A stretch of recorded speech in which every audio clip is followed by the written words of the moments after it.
আসসালামু আলাইকুম। ঢোলকপুরের উন্নতির জন্য অফুরন্ত স্বর্ণের আশায় এক ভয়ানক দানবকে মুক্ত করে ফেলে ছোটা ভীম এবং তার বন্ধুরা। কিন্তু এটিই ছিল তাদের মস্ত বড় ভুল, কারণ এই দানব ছিল কালো জাদু, তন্ত্রমন্ত্র এবং ষড়যন্ত্রের মহাগুরু, যে কিনা নিমিষেই কোনো মানুষকে সাপ বানিয়ে ফেলতে পারত। এখন দেখার বিষয় হলো এটি যে এই অমর দানবকে কিভাবে হারাবে ছোটা ভীম এবং তার বন্ধুরা। জানতে হলে দেখতে হবে আজকের এই গল্পটি। তো চলুন আর দেরি না করে ছোটা ভীমের মজাদার এক গল্প জানা যাক। গল্পের শুরুতে আমরা এক কর্কশ শীতল কণ্ঠস্বর শুনতে পাই, যে তার কালো সেনাকে ডাকছিল। এই কণ্ঠটি হলো ভয়ানক দামিয়ানের। দামিয়ানের ডাকে অসংখ্য সাপ এগিয়ে আসে। এরা সব দামিয়ানের কালো সেনাবাহিনীর সৈন্য, যারা সাপের রূপে এতদিন পর্যন্ত লুকিয়েছিল। আজ তাদের প্রভুর ডাকে প্রায় 1000 বছর পর তারা আবারও ফিরে এসেছে। এই কালো সেনাবাহিনীর সেনাপতি হলো তাকসিকা এবং প্রধানমন্ত্রী হলো স্ক্যান্দি। প্রভুর ডাকে এই দুজন মানুষের রূপে ফিরে আসে। সেনাপতি তাকসিকা জিজ্ঞাসা করে তাদের উপর দামিয়ানের কি হুকুম। দামিয়ান বলে সে 1000 বছর ধরে এই গুহায় বন্দী আছে, তাকে এখন বের হতে হবে। আর তাকে বের করতে একজন পবিত্র, নিষ্পাপ এবং মহান যোদ্ধার সাহায্যের প্রয়োজন। স্ক্যান্দি বলে এই জামানায় এরকম মানুষ খুঁজে পাওয়াটা অসম্ভব। তবে তাকসিকা বলে সে তার জীবন দিয়ে হলেও এমন মানুষ দামিয়ানের সামনে এনে হাজির করবে। দামিয়ান বলে তখন তার এই পৃথিবীতে রাজত্ব করা কেউ আর ঠেকাতে পারবে না। এইটুকু বলার পর আমরা তাকসিকা এবং স্ক্যান্দির সামনে থাকা একটি চত্বর থেকে সবুজ আলোর শিখা বের হতে দেখতে পাই। সেই সবুজ আলো আকাশে গিয়ে পৌঁছায়। কাছাকাছি একজন সাধু সাধনা করছিল। তার সাধনা ভেঙে যায়। সে অস্থির হয়ে বলে এসব কি হতে চলেছে। শনি, মঙ্গল, রাহু সব খারাপ গ্রহগুলো এক সারিতে চলে এসেছে। এটি কোনো অনেক বড় অনর্থ হওয়ার ইশারা। সাধু চিৎকার করে বলে দামিয়ান আবারও আসতে চলেছে, তাকে যে কোনো মূল্যে থামাতে হবে। এই কাজ কে করবে? এরপর আমরা হিমালয়ের একটি গুহা দেখতে পাই, যেখানে ধুনি বাবা নামের একজন সাধু তার সাধনায় মত্ত ছিল। ধুনি বাবার সাধনায় ব্যাঘাত ঘটাতে সেখানে অসংখ্য নেকড়ে জমা হতে থাকে। তখন সেখানে চলে আসে ভীম। ভীম মূলত ধুনি বাবাকে ওয়াদা করেছিল যে সে ধুনি বাবার তপস্যা ভাঙতে দিবে না, তাই তো সে নেকড়ের দলকে থামায়। এমনিতেই সে তাদেরকে থামাতে পারে না, বরং এর জন্য তাদের সাথে তার লড়াই করতে হয়। আর এই লড়াইতে বুদ্ধিমান এবং সাহসী ভীমের কাছে নেকড়ের পাল হেরে যায়। একসময় ধুনি বাবার তপস্যা ভেঙে যায়। সে ভীমকে দেখে বলে ভীমের উপর সে খুবই প্রসন্ন হয়েছে, তাই এখন যেন ভীম ঢোলকপুরে ফিরে যায়, যেখানে অনেক বড় বিপদ আসতে চলেছে। ভীম জিজ্ঞাসা করে কি বিপদ? উত্তরে বাবা বলে তার সময় হলেই সে জেনে যাবে। এছাড়া কোনো বিপদে ভীম যদি ধুনি বাবাকে মনে করে, তাহলে ধুনি বাবা তার সামনে চলে আসবে। এখন বাবার আশীর্বাদ নিয়ে ভীম আবারও তার গ্রাম ঢোলকপুরে ফিরে যায়। ঢোলকপুরের বর্তমান অবস্থা বেশ রমরমা, কারণ সেখানে পালোয়ানপুরের পালোয়ান চুরান সিং এসেছিল।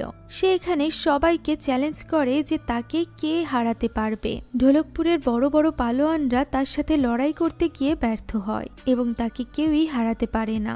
সবাইকে হারিয়ে চুরান সিং যখন ঢোলকপুরবাসীদের নিয়ে ঠাট্টা করছিল, তখন সেখানে আসে দুই যমজ বাচ্চা, যাদের নাম ছিল ভোলু এবং ঢোলু। তারা দুজন বলে চুরান সিংকে একজনই হারাতে পারবে, আর সে হলো তাদের উস্তাদ কালিয়া পালোয়ান। তখনই সেখানে আগমন ঘটে কালিয়া পালোয়ানের, যে কিনা বয়সে, স্বাস্থ্যে এবং উচ্চতায় সব দিক থেকেই চুরান সিং এর অর্ধেক। তবে কালিয়া পালোয়ানের মধ্যে আত্মবিশ্বাসের কোনো অভাব ছিল না, তাই সে বলে চুরান সিং এখনো চাইলে এখান থেকে পালাতে পারে। তবে চুরান সিং তাকে আখড়ায় নামতে বলে। কালিয়া আখড়ায় নামলে খুব সহজেই চুরান সিং তাকে হারিয়ে দেয় এবং কালিয়াকে মারতে মারতে তার অবস্থা বেশ খারাপ করে ফেলে। তাকে পরাস্ত করার পর চুরান সিং এর আত্মবিশ্বাস আরো অনেক গুণ বেশি বেড়ে যায় এবং সে ঢোলকপুরের রাজা ইন্দ্রভার্মাকে চ্যালেঞ্জ করে যে তাকে কুস্তির আখড়ায় হারানোর জন্য।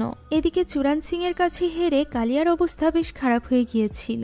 সে তার দুই শিষ্য ভোলু এবং ঢোলুকে বলে যে সে যেন এইভাবে মার খেয়েছে এই কথাটা কেউ না জানে। কিন্তু দেখা যায় বাজারের সবাই অলরেডি এই খবর জেনে গিয়েছে। তাদের গ্রামের টুনটুন মাসি কিংবা তাদের বান্ধবী চুটকি, চুটকির ভাই রাজু এবং তাদের পোষা বানর সবাই জানে কালিয়া কিভাবে মার খেয়েছে। কালিয়া বুঝতে পারে এই সব কিছু বলেছে গোলু এবং ঢোলু, তাই সে তাদেরকে মারার জন্য তাড়া করতে থাকে। তবে টুনটুন মাসি এসে উল্টো কালিয়াকেই তাড়া দেয় এবং তৈরি হয়ে নিতে বলে। আজ তাদের রাজা রাজার সাথে দেখা করার কথা। রাতের বেলা এক বণিক কিছু মালপত্র নিয়ে রাজা ইন্দ্রবর্মার কাছে যাচ্ছিল।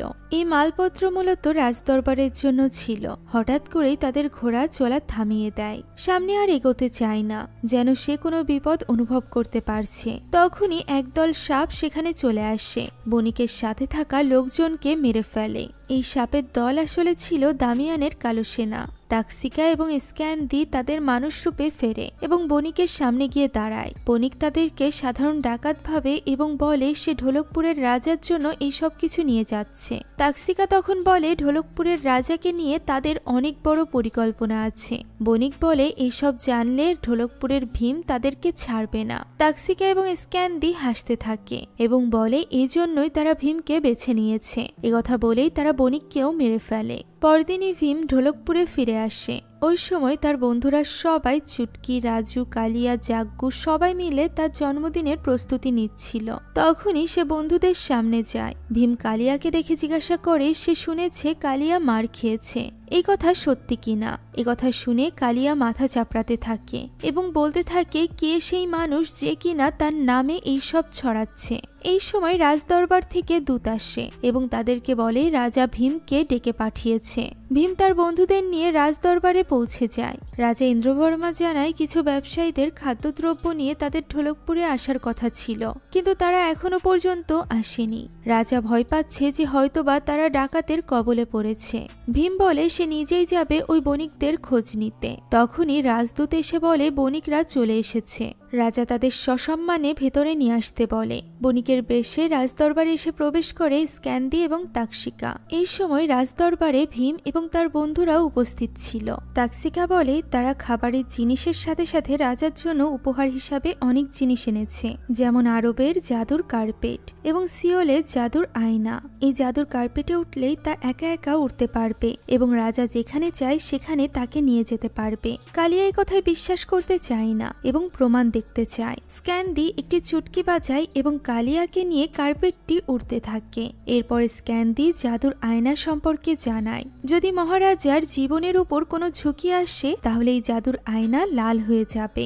রাজা আয়নায় তাকালে তখনই তা লাল হয়ে যায়। স্ক্যান্দি বলে নিশ্চয়ই রাজার উপর কোনো বিপদ আসতে চলেছে। এ কথা বলার সাথে সাথেই রাজদরবারে একটি সাপ চলে আসে। রাজা ভীষণ ভয় পেয়ে যায়। ভীম ছুটে যায় সেই সাপকে মারার জন্য, তবে স্ক্যান্দি তাকে থামিয়ে দেয় এবং নিজেই সেই সাপকে মেরে ফেলে। এই ঘটনায় রাজা তাদের উপর ভীষণ খুশি হয়ে যায় এবং তাদেরকে এখানে থাকার ব্যবস্থা করে দেয়। আসলে এই পুরোটুকুই তাদের পরিকল্পনা ছিল, যাতে করে তারা রাজার বিশ্বস্ত হতে পারে। এদিকে ভীম বাড়িতে যায় এবং তার মায়ের সাথে দেখা করে। ভীমের মা ভীমকে দেখে ভীষণ খুশি হয়ে যায়। ভীম বলে তার মা নিশ্চয়ই চূড়ান সিং এর কথা জানে, তাই সে এখন যাচ্ছে চূড়ান সিং এর সাথে লড়াই করতে। ভীমের মা বলে ভীম যেন চূড়ান সিংকে এমন শিক্ষা দেয় যাতে করে সে আর কখনো তাদের রাজাকে চ্যালেঞ্জ করতে না পারে। ভীম তার মায়ের আশীর্বাদ নিয়ে চলে যায় চূড়ান সিং এর সাথে দেখা করতে। পুরো গ্রামের মানুষ চলে আসে তাদের গ্রামের গর্ব ভীম এবং চূড়ান সিং এর লড়াই দেখতে। এমনকি রাজা ইন্দ্রবর্মা এবং রাজকুমারী ইন্দুমতিও আসে তাদের লড়াই দেখতে। চূড়ান সিং বলে যদি ভীম সময় মতো না আসে তাহলে রাজাকে ভীমের হয়ে লড়াই করতে হবে। যা শুনে ভীমের বন্ধুরা বলে ভীম এক্ষুনি চলে আসবে। ভীমের যখন আসার সময় হবে তখন প্রকৃতিতে সাড়া পড়ে যাবে। ভীমের মা বলে সে যখন এতই উতলা হয়ে উঠেছে তার ছেলের হাতে মার খাওয়ার জন্য, তাহলে সে এখনই তার ছেলে ভীমকে ডাকছে। ভীমের মা চিৎকার করে ভীমকে ডাকে এবং প্রায় উড়ে সেখানে এসে উপস্থিত হয় ভীম। ভীম এখানে চূড়ান সিংকে বলে মহারাজাকে চ্যালেঞ্জ করে সে ভালো করেনি। মহারাজার প্রত্যেকটি বিপদে সে দেওয়াল হয়ে দাঁড়ায়, আর আজও সে তাই করবে। যা শুনে চূড়ান সিং বলে তাহলে সেই দেওয়াল ভেঙে দেওয়ার কাজটি আজ সে করবে। ভীমের মতো ছোট্ট ছেলে চূড়ান সিংকে আশ্রে আশ্রে মারতে থাকে। তার সাথে চূড়ান সিং পেরে ওঠে না। তখন চূড়ান সিং এর দলবল ভীমের উপর আক্রমণ করে। ভীম তাদের সবাইকেও সহজে হারিয়ে দেয়। তখন চূড়ান সিং প্রতারণা করে এবং ভীমের মুখে বালু ছুঁড়ে মারে। ভীম যখন চোখে দেখতে পারছিল না তখন সে ভীমকে আছড়ে মাটিতে ফেলে। পড়ার পর আবারও সাথে সাথে সে উঠে দাঁড়ায় এবং চূড়ান সিংকে প্রতিহত করে। খুব খারাপভাবে হার হয় চূড়ান সিং এর। এই লড়াই পুরোটাই সেখানে থেকে দেখছিল তাকসিকা। সে বুঝতে পারে যে ভীমকে সে নিতে এসে ঠিক কাজই করেছে। সেদিন রাতের বেলা গ্রামের সবাই মিলে চূড়ান্ত সিংকে হারানোর খুশিতে আনন্দ ফুর্তি করে নাচ গান করে। একদিকে গ্রামবাসী আনন্দ উল্লাসে মত্ত থাকে, অন্যদিকে তাদের সর্বনাশ হয়ে যায়। তাদের গ্রামের সবগুলো ফসলের ক্ষেতে আগুন লাগিয়ে দেয় তাকশিকা এবং স্ক্যান্দি, কারণ একবার আগুন লেগে গেলে দুর্দশায় পড়বে গ্রামবাসী। আর তখন ভীম তাই করতে রাজি হবে যা এই দুজন বলবে। ভীম এই সব কিছু জানতো না। সে বাড়িতে বসে আরাম করে তার মায়ের হাতের রান্না করা খাবার খাচ্ছিল। তার মা তাকে বলে যে আজ সে পুরো ঢোলকপুরকে গর্বিত করেছে। সে নিজেও খুবই গর্বিত, কারণ সে ভীমের মা। এই সময় রাজদরবার থেকে দূত আসে এবং ভীমকে বলে রাজা এক্ষুনি জরুরি তলব করেছে। ভীমের মা এতে কিছুটা বিরক্ত হয় এবং ভীমকে বলে খাবার শেষ করে যেতে। খাবার শেষ করে বন্ধুদের নিয়ে ভীম রাজদরবারে চলে যায়, যেখানে রাজা ইন্দ্রবর্মা তাকে বলে যে সে বুঝতে পারছে না কিভাবে তাদের সব ফসলে আগুন লেগে গিয়েছে। তারা কি করবে কিছুই বুঝতে পারছে না। এই সময় তাকশিকা এবং স্ক্যান্দি আসে রাজদরবারে। তাকশিকা বলে তার কাছে তাদের এই সমস্যার একটি সমাধান আছে। সে রাজাকে একটি ম্যাপ দেয়। এই ম্যাপটি হলো সোনারপুর যাওয়ার রাস্তা। সোনারপুর মাটির নিচে আবদ্ধ একটি শহর, যার পুরোটা সোনার তৈরি। এই শহরের বাড়িঘর, দোকানপাট, রাস্তাঘাট সবকিছু সোনার তৈরি। কালিয়া তার কথায় বিশ্বাস করে না এবং বলে এই সবকিছু শুধুমাত্র গল্পে শোনা যায়। স্ক্যান্দি বলে ওই শহর সত্যি সত্যিই আছে এবং ম্যাপে তাকালেই তা দেখা যায়। চুটকি বলে সে এই সব তাদেরকে কেন বলছে, সে নিজেই গিয়ে সব সোনা নিয়ে আসলেই তো পারে। স্ক্যান্দি বলে সেখানে সেই যেতে পারবে যার পবিত্র মন আছে এবং সে সাহসী যোদ্ধা। এইরকম একজন মানুষ হলো রাজা ইন্দ্রবর্মা। যা শুনে রাজা ইন্দ্রবর্মা ঠিক করে যে প্রজাদেরকে বাঁচাতে সে সোনাপুর খুঁজে বের করবে। তবে ভীম তাকে বোঝায় যে এই দুজনের সাথে আজই তাদের পরিচয় হয়েছে, তাদের এত সহজে বিশ্বাস করা ঠিক হবে না। মহারাজা তাকে বলে ঢোলকপুরবাসীর জন্য এটি একটি সুবর্ণ সুযোগ, আর সে এই সুযোগ কাজে লাগাবে। পরদিন সকালেই রাজা ইন্দ্রবর্মা এবং ভীমের দলবল রওনা হয় তাকশিকা এবং স্ক্যান্দির সাথে সোনাপুরের উদ্দেশ্যে। তারা অনেকটা পথ পাড়ি দিতে থাকে। অনেক পাহাড়, পর্বত, মরুভূমির পথ তারা পাড়ি দেয়। রাজু আফসোস করে বলে তারা ভেবেছিল ভীমের জন্মদিন তারা অনেক ধুমধাম করে পালন করবে, তবে দেখা যাচ্ছে ভীমের জন্মদিনে তাদের এখানেই থাকতে হবে। আরো অনেকক্ষণ চলার পর তারা মরুভূমির একটি জায়গায় এসে পৌঁছায়। স্ক্যান্দি বলে এই জায়গার ঠিক নিচেই রয়েছে সোনাপুর। আমরা জানতে পারি এই জায়গার নিচে সোনাপুর নয়, বরং রয়েছে দামিয়ানের বাসস্থান। জায়গাটা তাদের কারোরই পছন্দ হয় না। আশেপাশে অসংখ্য মানুষের কঙ্কাল পড়ে আছে। ভয়ানক সব কাকড়া বিছে ঘুরে বেড়াচ্ছে। ভীম বলে এই জায়গাটি নিশ্চয়ই কোনো বড় রহস্য রয়েছে। চুটকি বলে তাদের ফিরে যাওয়া উচিত, কিন্তু ভীম কিছুতেই রাজাকে একা ছেড়ে দিতে রাজি হয় না। তারা সবাই সেখানেই তাঁবু গেড়ে বিশ্রাম নিতে থাকে। ভীম ঘুমিয়ে পড়লে ভীমের বন্ধুরা সবাই বাইরে গিয়ে বসে এবং ভীমের জন্মদিনে কি করা যায় তারই পরিকল্পনা করতে থাকে। দেখা যায় ভীমের জন্য রাখা উপহারও তারা ঢোলকপুর রেখে এসেছে। তারা এইসব নিয়ে কথা বলছিল, এমন সময় কাউকে ছোটাছুটি করতে দেখা যায়। আমরা সেই সাধুকে দেখতে পাই যাকে সিনেমার প্রথমেই আমরা দেখেছিলাম, যে কিনা সব খারাপ গ্রহগুলোকে একত্রিত হতে দেখে ভীষণ ভয় পেয়ে গিয়েছিল। সে বলতে থাকে সবাই যেন এখান থেকে ফিরে যায়, তা না হলে মহা অনর্থ হয়ে যাবে। তার নাম সিংহালা। সিংহালার কথা না শুনলে দামিয়ান আবারও মুক্ত হয়ে যাবে, আর সে মুক্ত হলে তার অভিশাপে সবই শেষ হয়ে যাবে। তার চেঁচামেচিতে ভীম সহ বাকি সবাই বেরিয়ে আসে। স্ক্যান্দি এবং তাকশিকার লোকেরা সিংহালাকে গ্রেফতার করে নেয়। রাজা অবাক হয়ে জিজ্ঞাসা করে এই লোকটি কে? তখন তাকশিকা তড়িঘড়ি করে জানায় এই লোকটি হয়তোবা সোনাপুর খুঁজতে খুঁজতে পাগল হয়ে গিয়েছে। তার কথাতে যেন রাজা কোনো কিছু মনে না করে। সিংহালাকে নিয়ে যাওয়া হয়। ভীম বাকিদের বলে যেহেতু মহারাজের জীবনের ঝুঁকি রয়েছে তাই সে সারা রাত পাহারা দিবে। বাকিরা যেন ঘুমিয়ে পড়ে। ভীম পাহারা দিতে দিতে ভাবতে থাকে এই লোকটি আসলে কে, সে কি বলছিল, দামিয়ানও বা কে, আর দামিয়ানের অভিশাপও বা কি, দামিয়ান মুক্ত হলে কি হবে। এই সব কিছু ভাবতে ভাবতে তার রাতটা কেটে যায়। পরদিন সকালবেলায় আবারও মাটি খোঁড়ার কাজ শুরু হয়, তথাকথিত সোনাপুরের রাস্তা বের করার জন্য। স্কান্দি সবাইকে কাজে লাগিয়ে দেয়। ভীম আর তার বন্ধুদেরকেও বলে খোঁড়াখুড়ির কাজ করতে। তবে কিছুক্ষণ খুঁড়েই কালিয়া ক্লান্ত হয়ে বসে পড়ে এবং বসে বসে ভাবতে থাকে ভীমের আগেই সে সোনাপুর খুঁজে বের করবে এবং সব ক্রেডিট নিজে নিয়ে নিবে। সারাদিন ধরেই চলতে থাকে খোঁড়াখুড়ি। সবাই ব্যস্ত ভঙ্গিতে কাজ করে। বিকাল গড়িয়ে এলে হঠাৎ করেই মাটির নিচে শক্ত কিছুর আভাস পাওয়া যায়। স্ক্যান্দি বলে তারা তাদের লক্ষ্যের খুব কাছাকাছি চলে এসেছে। ভীম বলে বিকেল গড়িয়ে সন্ধ্যা হয়ে এসেছে আর সবাই ক্লান্ত। আজকের রাতটা তাদের বিশ্রাম নেওয়া দরকার। রাজা সবাইকে কাজ বন্ধ করে বিশ্রাম নিতে বলে। রাতের বেলা কালিয়া স্বপ্ন দেখে যে সে মাটি খুঁড়তে খুঁড়তে এক বাক্স সোনার পাত খুঁজে পেয়েছে। সবাই তার ভীষণ প্রশংসা করছে। এই স্বপ্ন দেখতে দেখতে কালিয়ার ঘুম ভাঙতে ভীষণ দেরি হয়ে যায়। ঘুম থেকে উঠে সে দৌড়ে বাইরে যায় এবং দেখতে পায় তার স্বপ্ন ভীমের বেলায় সত্যি হয়ে গিয়েছে। ভীম সত্যি সত্যি এক বাক্স সোনা খুঁজে পেয়েছে। এরপর আরো কিছুক্ষণ খোঁড়ার পর হঠাৎই নিচে ফাঁকা হয়ে যায়। ভীম এবং তার বন্ধুরা সবাই নিচে পড়ে যায়। এখানে একটি বিরাট গভীর গর্ত দেখা যায়, যার তলদেশ কোনো একদিকে চলে গিয়েছে। এরপর রাজা রশি বেয়ে নিচে নেমে আসে। সবাই মিলে অন্ধকার অদ্ভুত রাস্তা দিয়ে যাওয়া শুরু করে। অনেকক্ষণ চলার পর তারা সেই জায়গায় যায় যেখানে সিনেমার শুরুতে আমরা দামিয়ানকে দেখেছিলাম। সেখানে মাঝখানে থাকা চত্বর দেখে স্কান্দি বলে রাজা এখানে হাত রাখলেই ঢোলকপুরের ভাগ্য ফিরে যাবে। মহারাজা চত্বরে হাত রাখতেই যাবে, তখনই ভীম বলে ওঠে মহারাজা যেন আরো একবার সবকিছু ভেবে নেয়। মহারাজা তবুও চত্বরের উপর হাত রাখে, তবে তাতে চত্বরের ঢাকনা খোলে না। যা দেখে স্ক্যান্দি বলে তাহলে হয়তো বা মহারাজার মধ্যে এই গুণগুলোর কোনো একটির অভাব রয়েছে, অর্থাৎ নিষ্পাপ এবং সাহসিকতা এই গুণগুলোর মধ্য থেকে একটি তার মধ্যে নেই। হয়তোবা মহারাজা মহান যোদ্ধা নয়। যা শুনে কালিয়া এগিয়ে এসে বলে সে মহান যোদ্ধা। একথা বলে সে ওই জায়গায় হাত রাখলেও সেই জায়গাটি খোলে না। তখন চুটকি বলে সাহসী এবং নিষ্পাপ এই পৃথিবীতে একজনই আছে, আর সে হলো ভীম। তাক্ষিকা তখন বলে যে ভীম কেন তাহলে এই দরজার খোলার চেষ্টা করছে না। ভীম হয়তোবা এই কাজটি করতে পারবে। একথা শুনে চত্বরের দিকে এগিয়ে গিয়েও ভীম আবারও ফিরে আসে এবং প্রশ্ন করে দামিয়ান কে এবং সিংহালা কিসের কথা বলেছে। তার কথার জবাব না দিয়ে স্ক্যান্দি এবং তাক্ষিকা তাকে বলে যে মহারাজের নির্দেশ সে কেন পালন করছে না। মহারাজা যা করছে ঢোলকপুরের ভালোর জন্য করছে। মহারাজা ইন্দ্রভার্মা ভীমকে আদেশ করে ওই দরজাটি খোলার ব্যবস্থা করতে। যা শুনে ভীমের আর কোনো উপায় থাকে না।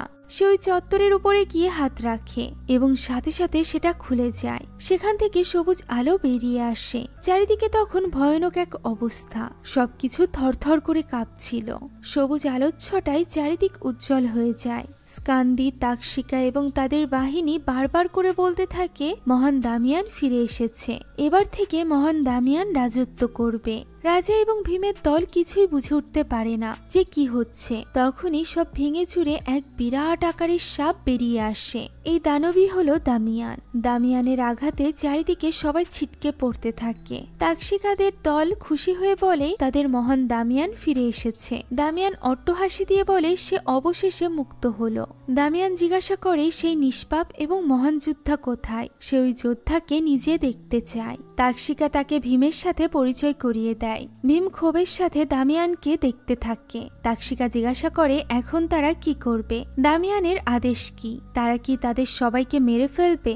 দামিয়ান বলে সে মানুষকে বিশ্বাস করে না, তাই পূর্ণিমা আসতে আসতে সে পৃথিবীর সব মানুষকে সাপে পরিণত করবে। উদাহরণস্বরূপ সে সেখানে থাকা রাজার 2 রক্ষীকে তৎক্ষণাৎ সাপে পরিণত করে। ভীম সারাক্ষণ ধরে সবকিছু সহ্য করছিল, তারা সহ্য হয় না, তাই সে ছুটে এসে দামিয়ানকে আঘাত করে। দামিয়ানও পাল্টা আঘাত করে। অস্ত্রের মুখে সে ভীমকে শূন্যে তুলে রাখে এবং বলে ভীম এই কাজটা ঠিক করেনি। এর প্রতিশোধ নিতে দামিয়ান ঢোলকপুরের মানুষকে দিয়ে তার ধ্বংসযজ্ঞ শুরু করবে। একথা বলে সে সবাইকে গ্রেফতার করার আদেশ দেয়। দামিয়ানের আঘাতে জ্ঞান হারিয়ে ফেলে ভীম। তার বন্ধুরা তাকে বারবার ডাকতে থাকে। এই সময় তার জ্ঞান ফিরে আসে। দেখা যায় তারা সবাই ছোট্ট একটি কারাগারে বন্দী আছে। ভীম বলে যে তাদের সবাইকে ঢোলকপুর এবং পৃথিবীবাসীকে বাঁচাতে হবে এবং তার জন্য এখান থেকে বের হতে হবে। গোলু ঢোলু বলে এখান থেকে বের হওয়া তো খুবই সহজ, তাদের ওস্তাদ কালিয়া এই জেলের শিক বাকিয়ে ফেলতে পারবে। তবে কালিয়া তা পারে না। ভীম সবাইকে তার জেল থেকে বেরোনোর পরিকল্পনা বলে। পরিকল্পনা মোতাবেক চুটকি চেঁচিয়ে সবাইকে ডাকতে থাকে। দুজন রক্ষী তার ডাক শুনে সেখানে আসে। চুটকি বলে তাদের ভীষণ খিদে পেয়েছে, তারা লাড্ডু খেতে চায়। যা শুনে রক্ষী দুজন হেসে বলে যে তাদের তো একটু পরেই মেরে ফেলা হবে, তারা এখন লাড্ডুর চিন্তা কিভাবে করছে। রাজু বলে লাড্ডু খাওয়াটা তাদের শেষ ইচ্ছা পূরণ করার মতো, তাই এবার তাদেরকে লাড্ডু এনে দেওয়া হয়। রক্ষীদের অবাক করে দিয়ে একের পর এক লাড্ডু খেতে থাকে ভীম। সবগুলো লাড্ডু খাওয়া হলে ভীম সহজেই কারাগারের শিক বাকিয়ে ফেলে এবং ওই রক্ষীদেরকে মারতে শুরু করে। বাকিরা সবাই বেরিয়ে আসে। রক্ষীদের সাথে ভীমের অনেক লড়াই হয়। রক্ষীরা ভীমের সাথে না পেরে জাদুর দ্বারা সেখানে আরো শক্তিশালী এক রক্ষীকে নিয়ে আসে। তবে ভীমের চোখে বিন্দুমাত্র ভয় দেখা যায় না। ওই রক্ষী তার সাথে হেরে গিয়ে এক বিরাট বড় মাকড়সায় পরিণত হয়। তার জাল দিয়ে ভীমের বন্ধুদের বেঁধে ফেলে। ভীম মাকড়সার সাথেও লড়াই করে এবং সেই মাকড়সা এরপর পরিণত হয় বাঘে। বাঘকেও পরাজিত করে এবং বন্ধুদের ছাড়িয়ে নিয়ে সে চলে যায় রাজা ইন্দ্রভার্মাকে খুঁজতে। কিছুক্ষণ বাদেই রাজাকে খুঁজে পায় এবং লাথি দিয়ে ভীম কারাগারের দরজা ভেঙে ফেলে। রাজা বলে সে জানতো ভীম তাকে খুঁজে বের করবে। মহারাজ আফসোস করে কারণ আগে সে ভীমের কথা শোনেনি। ভীম তাকে তো আগেই সাবধান করেছিল। ওই কারাগারে তারা সিংহালাকেও দেখতে পায়। সিংহালা বলে সে হলো যাদুনগর সোনাপুর বাসীদের শেষ বংশধর। ভীম সিংহালার কাছেও ক্ষমা চায় কারণ সে বারবার সাবধান করে দেওয়ার পরও তারা দামিয়ানকে ঠিকই বের করেছে। তারা জিজ্ঞাসা করতে থাকে দামিয়ানকে, দামিয়ানের অভিশাপও বা কি? দামিয়ান নিজে অভিশপ্ত হলো কিভাবে? সে সাপে পরিণত হলো কিভাবে? আর দামিয়ানকে প্রতিহত করার উপায়ও বা কি? সিংহালা বলে সে সবকিছু খুলে বলবে। শুরু হয় দামিয়ানের গল্প, যা আজ থেকে 1000 বছর পূর্বে শুরু হয়েছিল। একদিন গুরু শাম্ভু নামের এক বিজ্ঞ জাদুকর তার শিষ্যকে নিয়ে মরুভূমির ঠিক এই জায়গাটিতে চলে আসে যেখানে দামিয়ান এখন আছে। এই জায়গায় একটি শহর করার পরিকল্পনা করে সে। তার শিষ্য বলে এই বিরান জায়গায় সে কিভাবে শহর করবে। তখন শাম্ভু বলে তার কাছে মগির গ্রন্থ রয়েছে, যার কাছে ওই মগির গ্রন্থ থাকবে তার জন্য অসম্ভব বলতে কিছুই নেই। এরপরে শাম্ভু মগির গ্রন্থ খোলে এবং মুহূর্তেই সেই মরুভূমিতে চমৎকার এক শহর তৈরি হয়ে যায়। গুরু শাম্ভু বলে সে এই শহরের নাম দেবে সোনাপুর। এই সোনাপুরে সোনার যেমন কোনো অভাব থাকবে না, তেমনি মানুষের মনও হবে সোনার মতো খাঁটি। ধীরে ধীরে সোনাপুরের নাম চারিদিকে ছড়িয়ে যেতে শুরু করে এবং গিয়ে পৌঁছায় শয়তান দামিয়ানের কানে। দামিয়ান তার দলবল নিয়ে চলে আসে সোনাপুরে এবং গুরু শাম্ভুর সাথে দেখা করে। সে স্কান্দি এবং তাকশিকা খুবই অসহায়ের ভান করে গুরু শাম্ভুর দরবারে যায় এবং বলে তাদের থাকার জন্য কোনো জায়গা নেই। তারা 3 দিন ধরে না খেয়ে আছে। শাম্ভু যেন তার শহরে তাদেরকে থাকতে দেয়। তারা কোনো মতে সেখানে নিজেদের জীবিকা নির্বাহ করবে। রাজদরবারের অন্যান্য জাদুকররা আপত্তি করার সত্ত্বেও শাম্ভু দয়া করে তাদেরকে এখানে থাকতে দেয়। সে কখনো চিন্তাও করেনি যে তার এই সিদ্ধান্ত তার জন্য কত বড় বিপদের কারণ হতে চলেছে। এক রাতে দামিয়ান মগি গ্রন্থ চুরি করার জন্য প্রাসাদে প্রবেশ করে এবং রক্ষীদেরকে মেরে মগি গ্রন্থ চুরি করে নেয়। আর এরপরই আসে সোনাপুরের দুর্দিন। এই গ্রন্থ দিয়েই সে শুরু করে দেয় তার সোনাপুর বাসীদের উপর অত্যাচার। সে শাম্ভুর প্রাসাদ দখল করে নেয় এবং অরাজকতার সৃষ্টি করতে থাকে। একদিন জাদুকর গুরু শাম্ভু বাকি জাদুকরদের ডাকে এবং বলে তাদের যে কোনোভাবে দামিয়ানকে আটকাতে হবে। দামিয়ান কালক্রিয়া আরম্ভ করেছে। এই ক্রিয়া শেষ হলে সে অমর হয়ে যাবে, যা তাকে কিছুতেই হতে দেওয়া যাবে না। শাম্ভু প্রাসাদে গেলে দামিয়ান তাকে দেখে হেসে বলে শাম্ভু তাকে অমর হতে দেখলে সে খুশি হবে। শাম্ভু বলে অমর হওয়াটা হলো প্রকৃতির বিরুদ্ধে যাওয়া, এটি সে করতে পারে না। দামিয়ান বলে যদি প্রকৃতির বিরুদ্ধে থেকেও থাকে আর সে ওই নিয়ম পাল্টে ফেলবে, সে অমর হয়ে দেখাবে। প্রত্যুত্তরে শাম্ভু বলে যে সে মগি গ্রন্থ চুরি করেছে, তার রাজত্ব ছিনিয়ে নিয়েছে সে কিছুই বলেনি।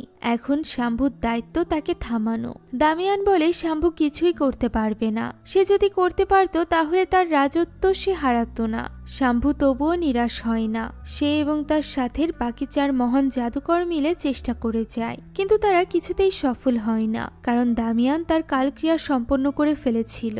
সে এখন অমর হয়ে গিয়েছে, তাকে আর কিছুতেই মারা সম্ভব নয়। শেষ পর্যন্ত শাম্ভু বলে তারা তাকে মারতে পারবে না, কিন্তু তারা যদি নিজেদেরকে উৎসর্গ করে দেয় তাহলে হয়তোবা তাকে মাটির নিচে বন্দি করে ফেলতে পারবে।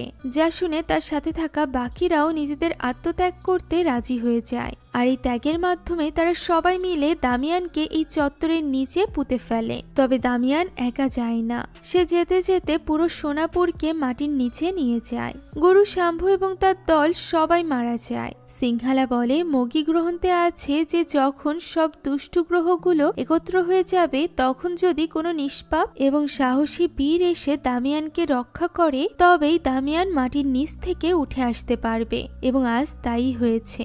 সবকিছু শোনার পর রাজা বলে সবকিছু তার জন্যই হয়েছে, তার জন্যই ওই 5 মহান জাদুকরের আত্মত্যাগ ব্যর্থ হয়ে গিয়েছে। ভীম বলে যেটা ভাগ্যে ছিল সেটাই হয়েছে, আপাতত তাদের এই সবকিছু থেকে বাঁচতে হবে।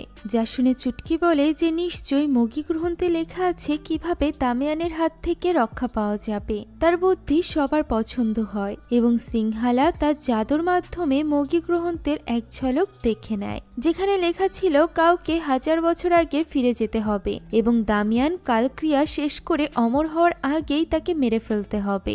সবাই বলে অতীতে ফিরে যাওয়া কিভাবে সম্ভব।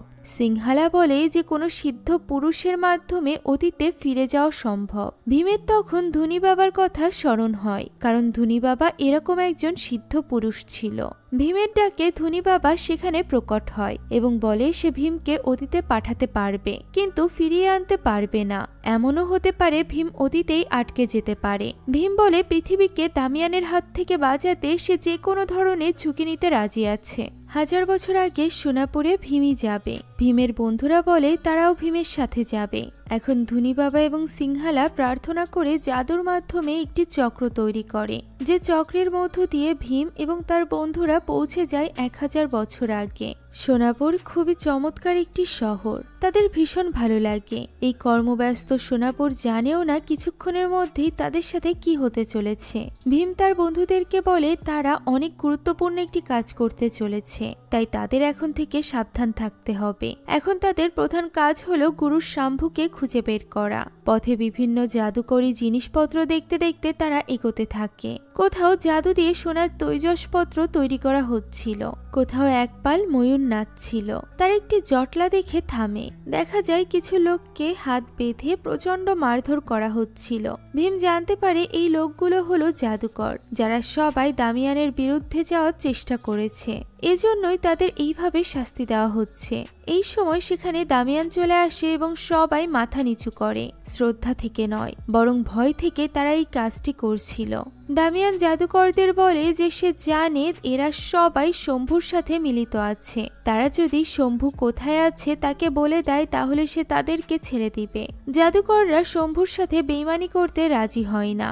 দামিয়ান বলে সে নিজে ঠিকই শম্ভুকে খুঁজে বের করবে, তবে এই জাদুকরদের সারা জীবন কারাগারে কাটাতে হবে এবং তাদের জাদুর শক্তিও ছিনিয়ে নেওয়া হবে। প্রধান জাদুকরকে যখন নিয়ে যাওয়া হচ্ছিল তখন তার ছেলে মেয়ে চাকু এবং চিকি ছুটে আসে সেখানে। তারা বাবাকে জড়িয়ে ধরে কাঁদতে থাকে এবং ক্ষোভের সাথে দামিয়ানকে পাথর মারে। সেখানে থাকা তাকশিকা তখন তাদের দুজনকে ধরে ফেলতে বলে। বাচ্চা দুটো প্রাণপণে ছুটতে থাকে। তাদের বাঁচাতে ভীম এবং তার বন্ধুরা তাদের পেছন পেছন যায়। ভীম কালসেনাদের মেরে দুজনকে বাঁচিয়ে নেয়। তখনই সেখানে চলে আসে শম্ভুর এক শিষ্য। সে তার সাথে করে সব বাচ্চাদেরকে নিয়ে যায়। ভীমের মুখে সবকিছু শুনে শম্ভুর শিষ্য অবাক হয়ে যায়। তার বিশ্বাস হতে চায় না যে ভবিষ্যৎ থেকে কেউ এসেছে দামিয়ানকে মারার জন্য। সে বলে সে অবশ্যই শম্ভুর কাছে তাদের সবাইকে নিয়ে যাবে। দৃশ্য চলে যায় বর্তমানে। ঢোলকপুরে ভীমের মা ভীমের কথা ভেবে ভীষণ মন খারাপ করছিল। সে শুনতে পেরেছে রাজা ইন্দ্রভার্মা তার ছেলে ছেলেকে অতীতে পাঠিয়েছে সোনাপুরকে রক্ষা করার জন্য। এই সময় চুটকির মা টুনটুন মাসি সেখানে আসে এবং বলে তাদের ছেলে মেয়েদের অতীতে পাঠিয়ে দেওয়া হয়েছে, সে কেন এত শান্তভাবে বসে আছে। ভীমের মা বলে তার ছেলে যদি ঢোলকপুরের জন্য এত বড় ঝুঁকি নিতে পারে তাহলে সে কেন শান্ত থাকতে পারবে না। ভীমের মা এখানে ওয়াদা করে যে তার ছেলে টুনটুন মাসির মেয়ে চুটকি সহ সবাইকে নিরাপদে ঢোলকপুরে ফিরিয়ে আনবে। টুনটুন চলে গেলে ভীমের মা কান্নায় ভেঙে পড়ে। অন্যকে বোঝালেও মায়ের মন কিছুতেই মানতে চাইছিল না। দৃশ্য আবারও চলে যায় অতীতে সোনাপুরে। দেখা যায় শম্ভুর শিষ্য একটি উড়ন্ত জাহাজে করে তাদের সবাইকে নিয়ে শম্ভুর কাছে যাচ্ছে। চাকু এবং চিকির তাদের বাবার জন্য আর চুটকির তার মায়ের জন্য ভীষণ মন খারাপ হচ্ছে। তাই ওই লোকটি তাদের সবাইকে গান গেয়ে আনন্দ দেয় এবং বিভিন্ন রকম জাদু দেখাতে থাকে যাতে করে তাদের মন কিছুটা ভালো হয়। এদিকে তাকশিকা দামিয়ানের কাছে গিয়ে বলে দ্বিতীয় কালক্রিয়ার সময় হয়ে গিয়েছে, সব প্রস্তুতি নেওয়া হয়ে গিয়েছে। দামিয়ান জিজ্ঞাসা করে যে দুটো বাচ্চা তার উপর পাথর ছুঁড়েছিল তারা এখন কোথায়। স্কান্দি বলে তাদেরকে ধরতে পারা যায়নি, বাচ্চা ভেবে তারা তাদের ছেড়ে দিয়েছে। দামিয়ান এতে করে রেগে গিয়ে বলে তারা অনেক বড় ভুল করেছে। পাথর ছুঁড়ে মারাটা বিদ্রোহ করার একটি চিহ্ন এবং বিদ্রোহীরা কখনো ছোট বড় হয় না। দামিয়ান তার জাদুর সাহায্যে দেখতে চায় যে তারা কিভাবে পালিয়েছে। তখন চাকু এবং চিকির সাথে ভীমকেও সে দেখতে পায়। ভীমকে দেখে তারা অনেকটা অবাক হয়, কারণ এই ছেলেটা সোনাপুরের নয় এবং এই ছেলেটি লড়াই করার পদ্ধতি বলে দিচ্ছে যে সে কোনো সাধারণ বাচ্চা নয়। জাদুর মাধ্যমে তারা কোথায় আছে খুঁজে বের করার পর দামিয়ান বলে সে দ্বিতীয় কালক্রিয়া শুরু করতে যাচ্ছে। তা শেষ হওয়ার আগেই যেন এই বাচ্চাদের দল শেষ হয়ে যায়। যথাজ্ঞা বলে তাকশিকা সেখান থেকে বেরিয়ে যায় এবং চলে যায় যেখানে গোলাপ অর্থাৎ শাম্বুর ওই শিষ্য বাচ্চাদের নিয়ে শাম্বুর জন্য অপেক্ষা করছিল। গোলাপ দেখতে পায় বাইরে শম্ভু নয় বরং তাকশিকা এবং কালসেনারা চলে এসেছে। তাই গোলাপ বলে তাদের এখনই পালাতে হবে। যা শুনে ভীম বলে যে সে কালসেনাদেরকে দেখে নিবে। গোলাপ যেন এর মধ্যে পালিয়ে যাওয়ার প্রস্তুতি নেয়। গোলাপ এখানে জাদুর রাস্তা তৈরি করে শম্ভুর কাছে যাওয়ার জন্য। অন্যদিকে কালসেনারা তাদের জাদু দিয়ে ঢোলু এবং গোলুকে ব্যাঙ বানিয়ে দেয়। তাকশিকা এখানে ভীমকেও বারবার জাদু দিয়ে ইঁদুর বানিয়ে দেওয়ার চেষ্টা করে, কিন্তু ভীম সরে যায়। অন্যদিকে চুটকি জাদুর রাস্তায় ঢোকার আগেই শুনতে পায় যে তাকশিকা ভীমকে ইঁদুর বানিয়ে দেওয়ার চেষ্টা করছে। সে ভাবে সত্যি সত্যি হয়তোবা ভীম ইঁদুর হয়ে গিয়েছে। ঘটনাচক্রে তখনই সেখানে একটি ইঁদুর চলে আসে এবং চুটকি তাকে ভীম ভেবে হাতে তুলে নেয় এবং তাকে নিয়েই জাদুর রাস্তায় ঢুকে পড়ে। ফলস্বরূপ ভীম বাইরে থেকে যায়। সবাই মিলে শম্ভুর আস্তানায় গিয়ে উপস্থিত হয়। শম্ভু এসে বলে যে সে গোলাপের কাছে সব শুনেছে এবং সে তাদের সাহসের প্রশংসা করে। চুটকি বলে যে তাদের মধ্যে সব থেকে বেশি সাহসী হলো তার বন্ধু ভীম, যাকে ইঁদুর বানিয়ে দেওয়া হয়েছে। শম্ভু বলে সে এক্ষুনি ঠিক করে দিবে। শম্ভুর জাদুর ফলে গোলু এবং ঢোলু ব্যাঙ থেকে মানুষে পরিণত হলেও ইঁদুরটি কিছুতেই ভীমে পরিণত হয় না। চুটকি এবং বাকিরা এতে করে ভীষণ ভয় পেয়ে যায়। তখন শম্ভু বলে এই জাদু কখনোই ব্যর্থ হয় না। তখনই সেখানে ভীম এসে উপস্থিত হয় এবং বলে সে সম্পূর্ণরূপে ঠিক আছে, তাকে কেউ ইঁদুর বানায়নি, সবাই হাঁপ ছেড়ে বাঁচে। শম্ভু এখানে ভীমকে বলে সে ভীমের কথা অনেক শুনেছে, ভীমের সাথে পরিচিত হতে পেরে তার গর্ববোধ হচ্ছে। অন্যদিকে দামিয়ান তার দ্বিতীয় কালক্রিয়াও সম্পন্ন করে। এখন আর একটি কালক্রিয়া বাকি আছে, এরপর সে অমর হয়ে যাবে। দ্বিতীয় কালক্রিয়া ঠিকভাবে সম্পন্ন হওয়ার খুশিতে কালসেনারা আতশবাজি করতে থাকে। শম্ভু এবং ভীম যখন গল্প করছিল তখন আতশবাজির শব্দ শুনে চমকে ওঠে। বাকিরাও ঘুম থেকে উঠে শম্ভুর কাছে চলে আসে। ভীম জিজ্ঞাসা করে সোনাপুরে এইসব কি হচ্ছে। উত্তরে শম্ভু বলে দামিয়ান তার দ্বিতীয় কালক্রিয়া শেষ করাটা উদযাপন করছে। তাদের খুব দ্রুত কাজ করতে হবে, হাতে আর বেশি সময় নেই। তৃতীয় কালক্রিয়া হয়ে গেলেই সব শেষ হয়ে যাবে। চুটকি এবার শম্ভুকে জিজ্ঞাসা করে যে কালক্রিয়া কি। শম্ভু বলে মগী গ্রহণতে একটি রহস্যময় অধ্যায় আছে। সেই অধ্যায়তে 3টি ক্রিয়া রয়েছে। 2টি ক্রিয়ার মাধ্যমে পৃথিবীর সকল শয়তানি শক্তিকে বশ করা যায় এবং তৃতীয় ক্রিয়ার মাধ্যমে অমর হওয়া যায়। দামিয়ান এখন এই কাজটি করছে। তাদের দ্রুত দামিয়ানকে আটকাতে হবে। শম্ভু বলে তারা যেন চিন্তা না করে। শম্ভু দামিয়ানকে মারার সব পরিকল্পনা করে রেখেছে। ভীম বলে তারা ভবিষ্যৎ থেকে এসেছে। তারা জানে শম্ভুর পরিকল্পনা সফল হবে না, বরং পুরো সোনাপুরবাসী সহ শম্ভু নিজেও মারা যাবে। তাই এই পরিকল্পনা কাজে দিবে না। একথা শুনে শম্ভু চিন্তিত হয়ে পড়ে। ভীম তাকে খুলে বলে তারা ভবিষ্যতে কি কি দেখেছে, অর্থাৎ সিংহালা তাদেরকে কি কি বলেছিল। চুটকি বলে সিংহালা বলেছিল দামিয়ানকে মারতে 2টি আংটির প্রয়োজন পড়বে।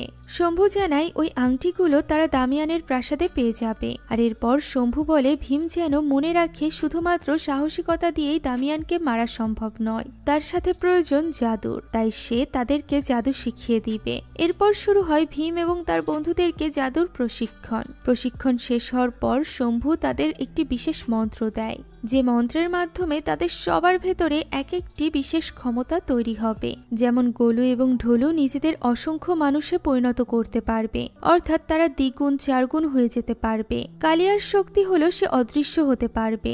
রাজুর শক্তি হলো সে চাইলে একটি বিশেষ তীর ছুঁড়তে পারবে, যে তীরটি তারা যেখানে যেতে চায় সেখানকার রাস্তা দেখিয়ে দিবে। জাগুর জাদু হলো সে তার লেজ যত খুশি লম্বা করতে পারবে। চুটকি যখনই চাইবে তার আশেপাশে গাছের শিকড় তৈরি করে ফেলতে পারবে। সবচেয়ে গুরুত্বপূর্ণ হলো ভীমের শক্তি, সে একটি মন্ত্র পড়লে সে যে কোনো জাদুর শক্তি ছিনিয়ে নিতে পারবে। তবে তার জন্য মন্ত্রটি সঠিকভাবে উচ্চারিত হওয়া প্রয়োজন এবং খুবই সাহসী সেই সাথে আত্মবিশ্বাসী কাউকে এই মন্ত্র পড়তে হবে। ভীম ঠিকভাবে মন্ত্রটি উচ্চারণ করতে পারছিল না। শম্ভু তাকে বারবার এই মন্ত্রটি অভ্যাস করতে বলে, যাতে করে ঠিক সময়ে ঠিকভাবে সে মন্ত্র পড়তে পারে। তাদের এই প্রশিক্ষণকালে হঠাৎ করেই ধুনি বাবা তাদের সামনে প্রকট হয়। ধুনি বাবা বলে সে ভীমকে ঢোলকপুরের অবস্থা জানানোর জন্য প্রকট হয়েছে। তারা ধুনি বাবার মাধ্যমে ঢোলকপুরের অবস্থা দেখতে পায়। দামিয়ান সেখানে ত্রাস সৃষ্টি করেছিল। সে রাস্তা দিয়ে চলছিল এবং যেখানে যাকে দেখছিল তাকেই সে সাপ বানিয়ে দিচ্ছিল, যে কারণে সবাই ভয় পেয়ে সাহায্যের জন্য রাজদরবারে চলে যায়, যেখানে ভীমের মা রাজা ইন্দ্রবর্মাকে বলে কোনো ব্যবস্থা নিতে। কিন্তু রাজা কি ব্যবস্থা নেবে কিছুই বুঝে উঠতে পারছিল না। দামিয়ান রাজদরবারেও চলে আসে এবং ভীমের মা, টুনটুন মাসি এবং সেখানে উপস্থিত সবাইকে সাপে পরিণত করে। ভীমের মা সাপ হওয়ার আগে বলে তার ছেলে যেখানে আছে দামিয়ানের মৃত্যুর জন্য প্রস্তুতি নিচ্ছে। এখন সবার শেষে দামিয়ান রাজা ইন্দ্রবর্মাকেও সাপ বানিয়ে ফেলে। নিজেদের রাজ্য এবং আত্মীয়দের এই অবস্থা দেখে ভীমদের সবার ভীষণ মন খারাপ হয়ে যায়। সবাই কাঁদতে শুরু করে। শম্ভু বলে তাদের এখন কান্নার সময় নয়, বরং এইসব থামাতে খুব দ্রুত ব্যবস্থা নিতে হবে। তাদের এক্ষুনি দামিয়ানের প্রাসাদে যেতে হবে এবং ওই আংটিগুলো খুঁজে বের করতে হবে। শম্ভু তার জাদু দিয়ে অনেকক্ষণ খোঁজার পর প্রাসাদে যাওয়ার রাস্তা বের করে। তা হলো কারাগারের ভেতর দিয়ে যাওয়া একটি রাস্তা। শম্ভু তাদেরকে বলে দ্রুত দামিয়ানের প্রাসাদে চলে যেতে এবং আংটি খুঁজে বের করতে। এর মধ্যে তারা দামিয়ানকে মেরে ফেলার পরিকল্পনা করবে। কারাগারের রাস্তা দিয়ে যাওয়ার সময় তারা অসংখ্য বন্দীকে দেখতে পায়। সেখানে চাকু এবং চিকির বাবাও ছিল। ভীম নিজের পরিচয় দেয় চাকু এবং চিকির বন্ধু বলে, আর সে বলে তার ছেলে মেয়েকে সে ওয়াদা করেছে যে সে তাকে এবং বাকিদেরকে এখান থেকে ছাড়িয়ে নিবে এবং সে তার ওয়াদা সবসময় রাখে। তারা এখনই দামিয়ানের প্রাসাদে যাচ্ছে তাকে শেষ করতে। যা শুনে চাকু এবং চিকির বাবা বলে যে তাদের সবার শুভকামনা তাদের সাথে আছে, তারা যেন দামিয়ানকে শেষ করে আসে। এখন সবার শুভকামনা নিয়ে ভীমের দল ধীরে ধীরে কারাগার থেকে প্রাসাদে বেরিয়ে আসে। তাদের সামনে কালসেনা পড়ে গেলে কালিয়া তাদের সবাইকে উধাও করে দেয়। এরপর তারা আংটি খোঁজার জন্য রাজুর তীরটি ছোড়ে। তীর তাদের একটি কাল কুঠুরিতে নিয়ে যায়। সেখানকার রক্ষীরা অদৃশ্য জায়গা থেকে তীর ছুটে আসতে দেখে ভয় পেয়ে জ্ঞান হারিয়ে ফেলে। ফলে তারা সহজেই কালকুঠুরিতে ঢুকে যেতে পারে, কিন্তু সেখানে তারা আংটি খুঁজে পায় না। কালিয়া বলে নিশ্চয়ই ভীম ভুল করছে। ভীম বলে শম্ভুর দেওয়া তীর কিছুতেই ভুল করতে পারে না, এই কালকুঠুরিতেই আংটি থাকবে। এখানে এক বিরাট কঙ্কালের স্তূপ ছিল। সেই স্তূপ ভেঙে হঠাৎ করে একটি দৈত্যাকার কাকড়া বিছে বেরিয়ে পড়ে। এই বিছের সুরে একটি আংটি দেখা যায়। এই বিশাল আকৃতির বিছে তাদের সবার উপর আক্রমণ করতে থাকে। তারাও সমানে তার সাথে লড়াই করে। ভীমের সাথে অনেকক্ষণ লড়াই করার পর চুটকি তার জাদু দিয়ে শিকড় বের করে এবং তা দিয়ে বিছেকে বেঁধে ফেলে। এরপর ভীম তার মন্ত্র পড়ে বিছের সব জাদুর শক্তি টেনে নেয়। সবশেষে রাজুর তীর ছুটে আসে এবং বিছে ধ্বংস হয়ে উধাও হয়ে যায়। আংটিটি তাদের পায়ের কাছে এসে পড়ে। তারা অবাক হয়ে দেখতে পায় এই আংটি থেকে কালো ধোঁয়া বের হচ্ছে এবং সেখান থেকে চিৎকারের শব্দ শোনা যাচ্ছে। কেউ যেন চিৎকার করে বলছে দামিয়ানের হাত থেকে আমাদেরকে বাঁচাও। ভীম সেই আংটিটি তার গলার লকেটের মতো করে পরে নেয় এবং দ্বিতীয় আংটির জন্য বেরিয়ে যায়। এই সব কিছু জাদুর সাহায্যে দামিয়ান দেখে ফেলে। সে বুঝতে পারে না এইটুকু বাচ্চা কিভাবে এত সহজে এই ভয়ানক বিছেকে মেরে ফেলেছে। দ্বিতীয় আংটিটি খোঁজার আগে সে ভীমকে শেষ করে ফেলবে বলে মন স্থির করে। এদিকে রাজুর তীরের সাহায্যে ভীম এবং তার বন্ধুরা দ্বিতীয় আংটিটি যেখানে থাকতে পারে সেখানে গিয়ে পৌঁছায়। এখানে ঘরের ঠিক মাঝামাঝি আংটিটি রাখা ছিল। কালিয়া তা দেখে বেশ খুশি হয়ে যায় এবং তা নেওয়ার জন্য এগিয়ে যায়। ভীম তাকে বলে যে এখানে নিশ্চয়ই কোনো একটি সমস্যা আছে, না হলে এই আংটিটি রাখা আছে অথচ কোনো পাহারাদার নেই, এটা তো হতেই পারে না। কালিয়া তার কথা শোনে না এবং আংটিটি নিয়ে নেয়। আংটি নেওয়ার সাথে সাথে পুরো ঘর ধোঁয়ায় ভরে যায়। তাকশিকা তখন সামনে আসে এবং হাসতে হাসতে বলে তারা তার ফাঁদে পা দিয়েছে। প্রচন্ড ধোঁয়ায় তারা সবাই জ্ঞান হারিয়ে ফেলে। জ্ঞান ফিরতেই ভীম নিজেকে দামিয়ানের সামনে দেখতে পায়। হাত পা বেঁধে তাকে দামিয়ানের সামনে আনা হয়, যেখানে তার বন্ধুরা তার আশেপাশে ছিল না। ভীম জিজ্ঞাসা করে তার বন্ধুরা সব কোথায়। দামিয়ান তার বন্ধুদের উপস্থিত করে যাদের সবাইকে সাপে পেঁচিয়ে রেখেছিল। সবাই তাদের বাঁচানোর জন্য ভীমকে বলতে থাকে, কিন্তু ভীম এখানে নিজেই অসহায় ছিল। দামিয়ান বলে 12টা বাজলেই ভীমের জন্মদিন, তাই ভীমের জন্মদিনে সে তাকে একটি বড় উপহার দিবে। ভীমের বন্ধুরা বলে হয়তোবা তারা সবাই মারা যেতে চলেছে, তাই পরে সুযোগ পাবে না। এ কারণে সবাই আগে আগে ভীমকে জন্মদিনের শুভেচ্ছা জানায়। ভীম ভীষণ মন খারাপ করে ফেলে যে সে নিজের বন্ধুকে এবং নিজেকে কিভাবে বাঁচাবে তা বুঝতে পারছিল না। দামিয়ান বলে তার জন্মদিনের উপহার হলো তার মৃত্যু, সে যেন সবাইকে শেষবারের মতো দেখে নেয়। এই বলে সে কালসেনাকে হুকুম দেয় ভীমকে মেরে ফেলার জন্য। তারা সবাই জাদুর অস্ত্র ভীমের দিকে তাক করে। ভীম তখন মন্ত্র পড়ার চেষ্টা করে, কিন্তু স্ক্যান্দি বলে তাকে জাদুর হাতকড়া দিয়ে বেঁধে রাখা হয়েছে, তার জাদুর শক্তি কাজে দিবে না। যা শুনে ভীম মুক্ত হওয়ার চেষ্টা করতে থাকে। তখন তার মনে পড়ে শম্ভুর একটি কথা, তা হলো জাদুর শক্তি ছাড়া দামিয়ান একটি সাধারণ সাপ, এছাড়া আর কিছুই নয়। তাই এবার সাহস করে ভীম সেই বিশেষ মন্ত্রটি পড়ে এবং সে ঠিকঠাক মতো সম্পূর্ণ মন্ত্রটি পড়ে ফেলতে পারে। তখনই তার জাদুর হাতকড়া খুলে যায়, তার উপর থেকে সব জাদুর প্রভাব শেষ হয়ে যায়। এমনকি সেখানে রাখা মগি গ্রহণ তো আলোকিত হয়ে ওঠে, যার ভেতর থেকে একটি বিশেষ বান ছুটে এসে তার হাতে ধরা দেয়। যা দেখে দামিয়ান হতভম্ব হয়ে বলে যে এরকম জাদু তো সেও করতে পারে না, এটা কি করে সম্ভব হলো। জাদুর বান দিয়ে ভীম কালসেনাদের সাথে লড়াই করতে থাকে। ভীমের বন্ধুরাও যার যার শক্তি কাজে লাগিয়ে অন্যান্য সেনাদের মারতে শুরু করে। রাজু এখানে স্ক্যান্দির পেছনে তার তীর ঢুকিয়ে দেয় এবং চুটকির শেকড় দিয়ে তাকশিকাকে বেঁধে ফেলে। ভীম জাদুর বান দিয়ে অনেকক্ষণ ধরে দামিয়ানের সাথে লড়াই করতে থাকে। এভাবেই লড়াই করতে করতে তারা রাজপ্রাসাদ থেকে বেরিয়ে যায়। দামিয়ান বলে শুধুমাত্র এই বান দিয়ে সে কিছুই করতে পারবে না, সে দামিয়ানকে হারাতে পারবে না, কারণ সে প্রচন্ড শক্তিশালী একজন জাদুকর, সে শুধুমাত্র একটি সাপ নয়। তার এই কথা প্রমাণ করার জন্য দামিয়ান ছুটে আকাশে উঠে যায়। দামিয়ান ভীমকে বলে ক্ষমতা থাকলে সে যেন উপরে এসে বান ছাড়া তার সাথে লড়াই করে। ভীম বলে সে বান ছাড়াই দামিয়ানকে মারতে পারে। দামিয়ান অনেকগুলো সাপ ভীমের দিকে পাঠিয়ে দেয়। ভীম সেগুলো খুব ভালোভাবে প্রতিহত করে। এরপর ভীম আবারও বীর মন্ত্র উচ্চারণ করে এবং নিজের মন্ত্রের জাদুর শক্তি দিয়ে দামিয়ানের সব শক্তি কেড়ে নেয়। সে সামান্য একটি সাপে পরিণত হয়ে যায়। এর ফলে সোনাপুরে এক নতুন সকাল দেখা দেয়। সব কারাবন্দীরা বেরিয়ে আসে। চাকুচিকির বাবা তার ছেলে মেয়েদেরকে জড়িয়ে ধরে। আর সোনাপুরের বিপদ কেটে গিয়েছে। এই সব কিছু হয়েছে ভীম এবং তার বন্ধুদের জন্য। শম্ভুও সেখানে চলে আসে। সে পড়ে থাকা দামিয়ান এবং তার কাল সেনাদেরকে একেবারে নিশ্চিহ্ন করে দেয়। এরপর সে ভীমকে ধন্যবাদ এবং জন্মদিনের শুভেচ্ছা জানায়। শম্ভু বলে সে তাকে জন্মদিনের উপহার দিতে চায়, আর তা হলো সে ভীমকে সোনাপুরের রাজা ঘোষণা করতে চায়। চারিদিকে সবাই নতুন রাজার জয় জয়কার করতে থাকে। তখন ভীম বলে শম্ভু যা বলেছে তাতেই সে সম্মানিত হয়েছে, সে কোনো রাজা নয়, ঢোলকপুরে সাধারণ ভীম হয়ে সে থাকতে চায়। শম্ভু যেন তাদের ঢোলকপুরে যাওয়ার ব্যবস্থা করে দেয়। শম্ভু এতে সম্মতি জানায় এবং বলে তারা যেন মনে রাখে ঢোলকপুর যেতেই তারা সব জাদুর শক্তি হারিয়ে ফেলবে। ভীম এতেও রাজি হয়ে যায়। আর এরপর তারা জাদুর রাস্তা দিয়ে ঢোলকপুরের উদ্দেশ্যে রওনা হয়। ঢোলকপুরে পৌঁছে তারা কিছুটা ভয় পেয়ে যায়, কারণ রাস্তাঘাটে মানুষকে দেখা যাচ্ছিল না। তারা ভয়ে ভয়ে রাজপ্রাসাদে চলে যায়, সেখানেও কাউকে দেখা যায় না। আতঙ্কের সাথে রাজদরবারে পৌঁছালে সেখানে সবাই তাদের উপর ফুল ছুঁড়তে থাকে এবং জন্মদিনের শুভেচ্ছা জানায়। দেখা যায় সবাই সাপ থেকে স্বাভাবিক মানুষে পরিণত হয়েছে। ভীম এতে করে ভীষণ খুশি হয়ে যায় এবং সবার সাথে তার জন্মদিন উদযাপন করতে থাকে। আর এই আনন্দ ঘন মুহূর্তের মধ্য দিয়ে আজকের এই গল্পটি এখানেই শেষ হয়ে যায়। আশা করছি ছোটা ভীমের এই গল্পটি আপনাদের কাছে ভালো লেগেছে। যদি ভালো লেগে থাকে তাহলে একটি লাইক এবং একটি কমেন্ট করতে ভুলবেন না। সেই সাথে আমাদের চ্যানেলে নতুন হয়ে থাকলে please subscribe to our channel. এই সম্পূর্ণ মুভিটি আমাদের টেলিগ্রাম চ্যানেলে আপলোড দেওয়া আছে, তাই মুভিটি দেখতে চাইলে কমেন্ট বক্সে দেওয়া লিঙ্ক থেকে জয়েন করুন আমাদের টেলিগ্রাম চ্যানেলে। Thank you so much for watching this video. আল্লাহ হাফেজ।